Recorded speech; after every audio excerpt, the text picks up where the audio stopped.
Hey everyone and welcome back. I'm having fun working on these videos, but I just gotta say, my days are also very busy with the holidays and my birthday coming up at the end of the month, so I appreciate all the patience as I very sporadically release these videos. I do watch the episodes week to week, so I am all the way caught up, but doing these recaps helps me find details in retrospect that I think are very cool. Thanks for all the positivity in my comment section, and let's get into it. Episode 4 opens up with the scene of the plane crashing. The camera focuses in on Natalie, and we enter a dream sequence where Natalie sees a vision of her dad with part of his head blown off. There's some cryptic dialogue that all but confirms my suspicion that something really messed up already happened to Natalie before the crash. Natalie has slowly become one of my favorite characters in the series so far, even though I'm an obvious Misty fan. I just think the character is very nuanced and her attitude brings much needed resistance to their very cohesive group.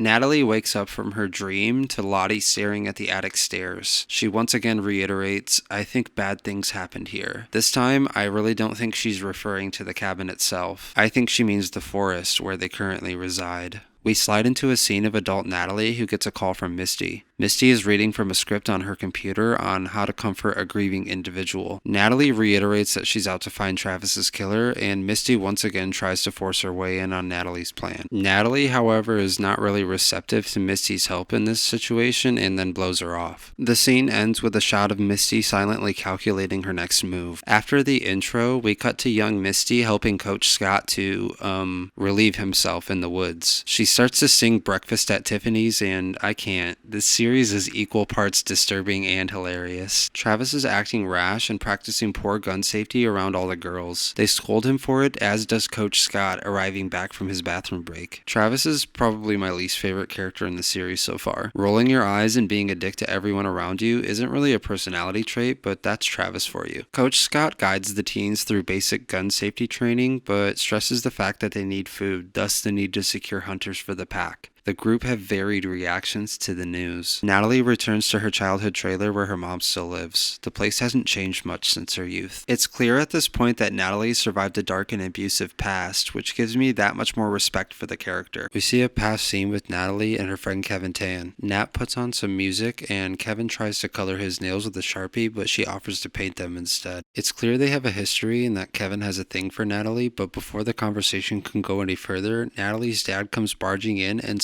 shames Natalie for just having a friend over. Adult Taissa is getting ready for an event with her wife, and we find creepy Sammy hiding in a closet. He looks back as he's walking away, and his look is bone-chilling. Taissa is completely preoccupied with the upcoming event and how important the networking will be for her political campaign. Back in the woods, Coach Scott is testing the teens on the steadiness of their aim. Most of the girls fail right away. Travis passes in one try. Natalie fails her try, but after being taunted by Travis, she snatches the gun and tries again, finally getting it right. Shauna is down by the water writing in her journal. This is one of the journals we see in the opening episode. Javi comes by and talks to her, and even though he's too awkward to ask for a page, Shauna reads his body language and offers him a page and the pen. We might never know what it is Javi wrote that day, or if it bears any significance at all, but nonetheless, he walks away to write his feelings out. We cut to Shauna, who's putting on lipstick in a mirror while reliving her tryst with Adam. The tattoos on his back are intriguing. It looks like a mountain scene or perhaps a map, as others have pointed out. I definitely think he has ulterior motives and is pulling the wool over Shauna's eyes in some capacity.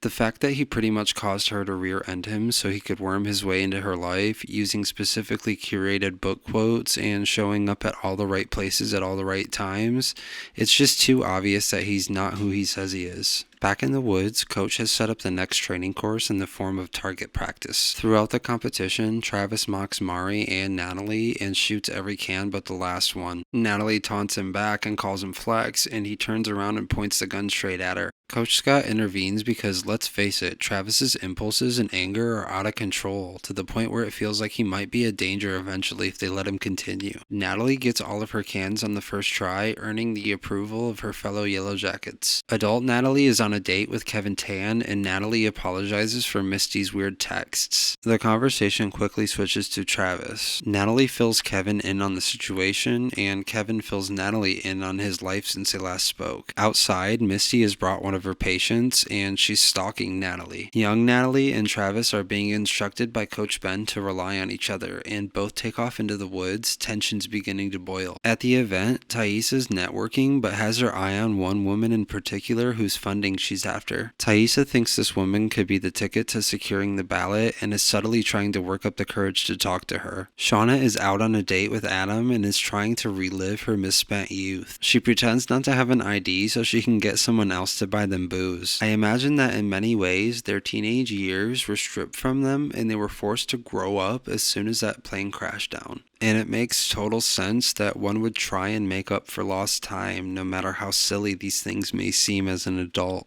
While stalking Natalie, Misty notices reporter Jessica Roberts is also watching her. She tries to get Nat's attention to no avail. Back at the event, Taissa is drinking heavily and her head is reeling from all the pressure. She sees the pig's head as a deer head as it passes by and can't seem to hold it together very well. A couple begins talking to her and the lady says, "Spill, spill, spill." They suggest she takes control over her story and reveal more of what happened to her, but Taissa's head is still spinning. She sees a vision of the white wolf entering the other room and follows it out. She lights up a smoke by the window and finally gets a chance to talk to the woman she's been after the whole night. Natalie and Kevin leave the restaurant and Natalie notices Misty. Misty tells her Jessica Roberts has been watching her, but Natalie is just annoyed at the fact that Misty was following her. Natalie leaves and Misty enters the bar to talk to Jessica Roberts face to face. This conversation is the first time we really hear Misty own up to what a savage she is. It's not that she ever denies it in any other instance, it's just that this time she uses her twisted, calculating abilities as a clear threat against the reporter. Shauna and Adam play mini golf, and Shauna continues to make up for the youth that was torn from her in 1996. Their relationship really seems effortless and natural, but I still feel Shauna is in over her head. Back in the woods, the girls are roaming the forest looking for any sources of food. Akila seems to have good knowledge of the plant life from scouts and instructs the girls on what they can't eat. The girls find a plane covered in vegetation and Laura Lee enters it, managing somehow to turn it on. Jackie shoves Van out of the way, effectively saving her life, and it comes inches from her own face. Lottie looks at the entanglement and suggests it didn't want him to leave, as in the forest didn't want him to leave. Taissa looks angry at the suggestion. Adult Taissa is having a conversation with the woman from the event. The woman really seems to be digging for information from Taissa as a form of trust. Digging too deeply, it seems, because Taissa flips a switch and shuts her down completely, blowing her chances at receiving her funding at the same time. The team will stop at nothing to keep their secrets tightly kept under wraps. It continues to hammer home the question, what really happened out in those woods? Nat and Kevin have a discussion about the past, but Nat can't stop thinking about Travis.